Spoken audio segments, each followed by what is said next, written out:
We are on page 66, paragraph 11. I think that's where we left off.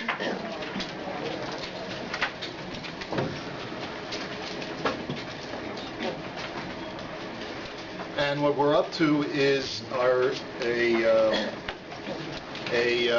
finally, the Khazar king has decided that he's not going to go with philosophy, he's not going to go with Christianity, he's not going to go with Islam. So there's only one choice left. I guess he doesn't know about all the Eastern religions, so there's only one option left.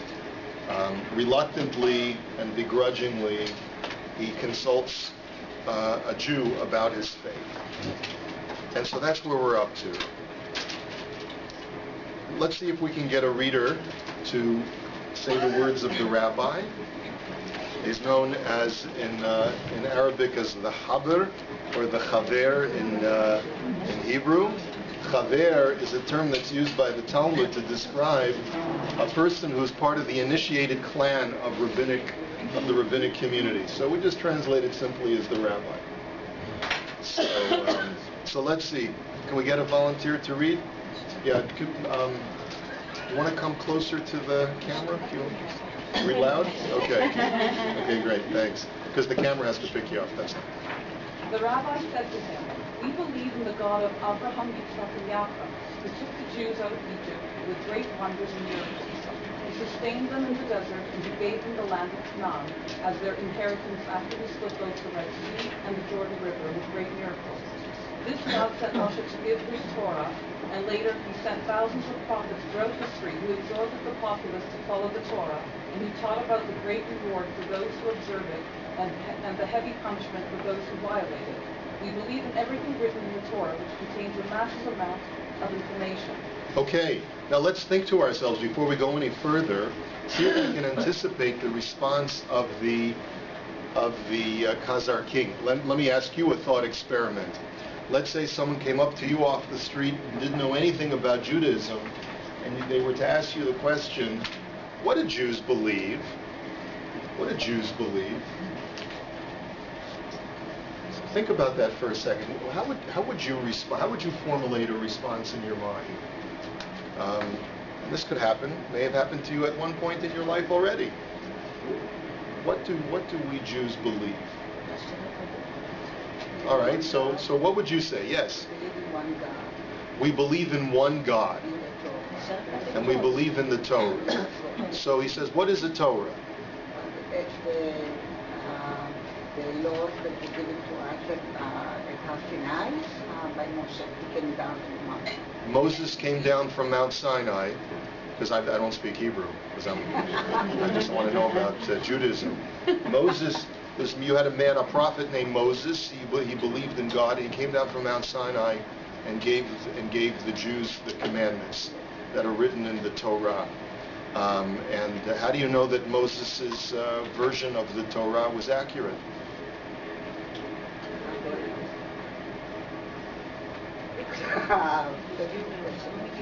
Okay. Because he was the first prophet to come down from Sinai and gave us the Torah, the mitzvot. He gave them to us. He gave them to the Jewish people. But how did they know that he was a reliable messenger? All the miracles. There were miracles. There were miracles. Other religions have miracles too. So what makes Moses more reliable than Jesus or Muhammad or all the other people, all those other people?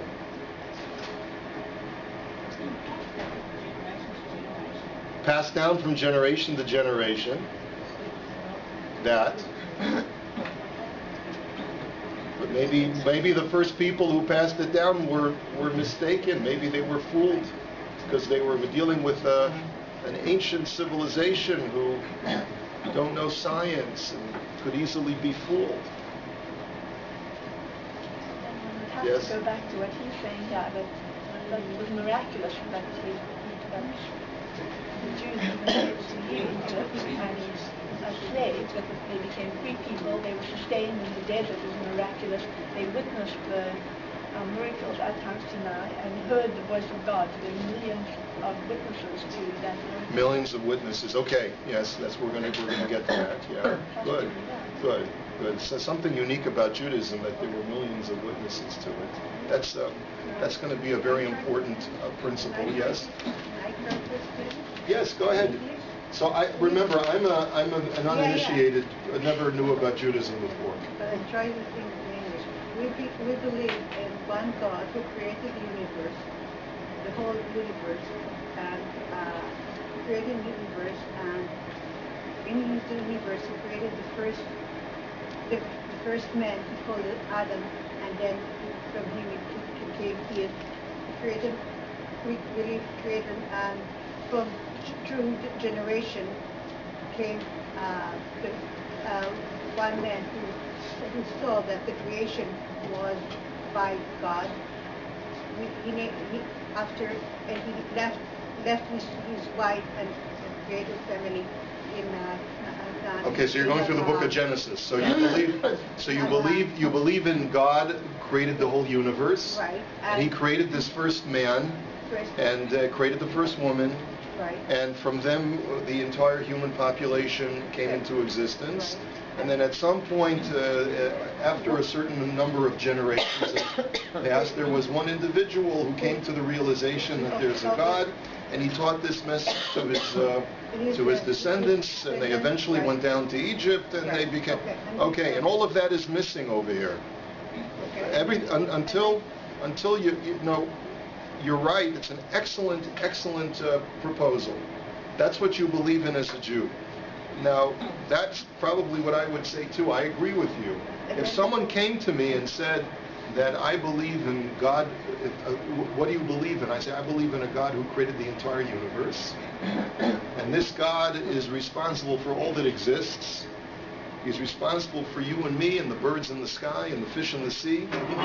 And He's responsible for everything that happens, and He is constantly connected to our world, mindful of what goes on, and mankind is His choicest of creations, and He loves us all, etc., etc.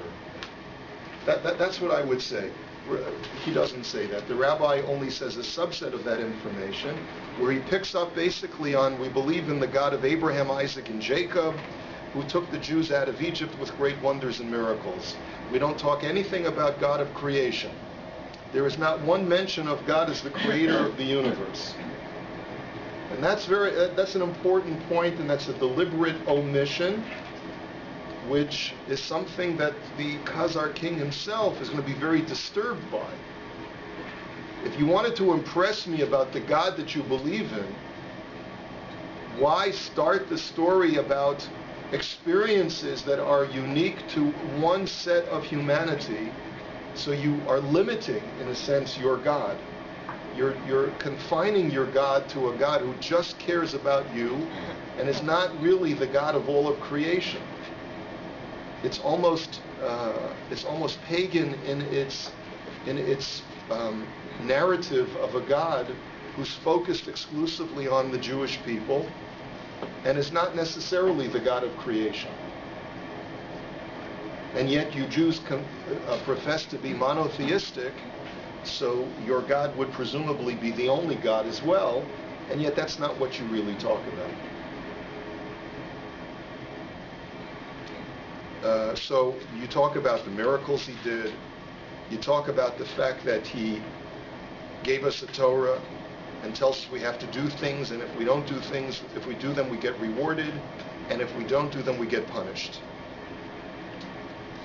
So there's something missing. There's something missing, as you had said, from this account.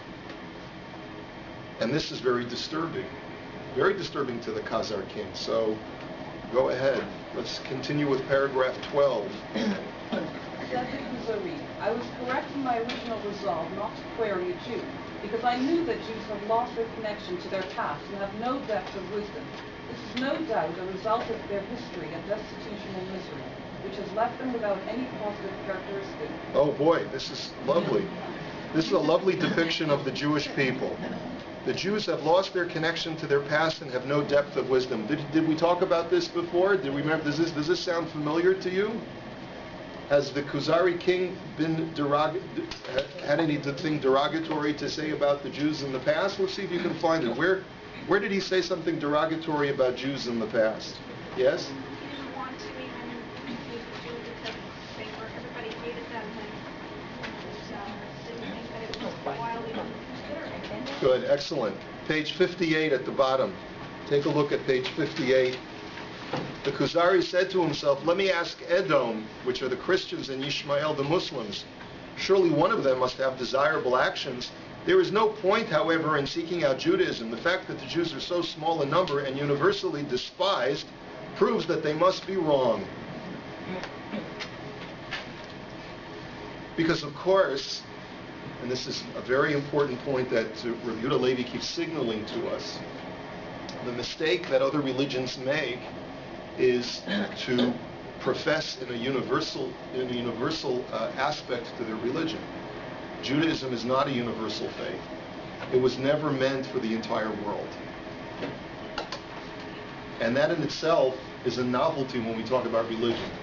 All other religions say our message is universal and we have something to share with the entire world. Judaism is not meant for the entire world. And so the Khazar king's conclusion is that the very fact that Jews are so small in number means that they haven't done a very good job in convincing the world of their message. And if they haven't done a good job in convincing the world of their message, it must mean that the message is the wrong message. But little does he know that Jews are not interested in creating a universal faith in the world. You see, if we had been interested, if that was our project within Judaism, to make sure that the whole world was Jewish, then maybe the whole world would be Jewish by now. That was never our mandate. God did not say proselytize the entire world and make them Jewish. And as a result, the fact that there are so few Jews today doesn't prove anything about the veracity of Judaism, about the appeal of its message. Because if we never were interested in spreading the message, then there's no reason why there's anything wrong with the Jews being so small in number. There are Eastern faiths where they're very clannish in nature, where they are confined to only certain members of certain families that are welcome to be part of their faith.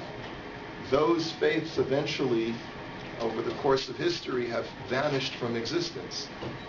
What's remarkable about Judaism is not only that we've been persecuted throughout history, but we've never tried to spread it to the rest of the world.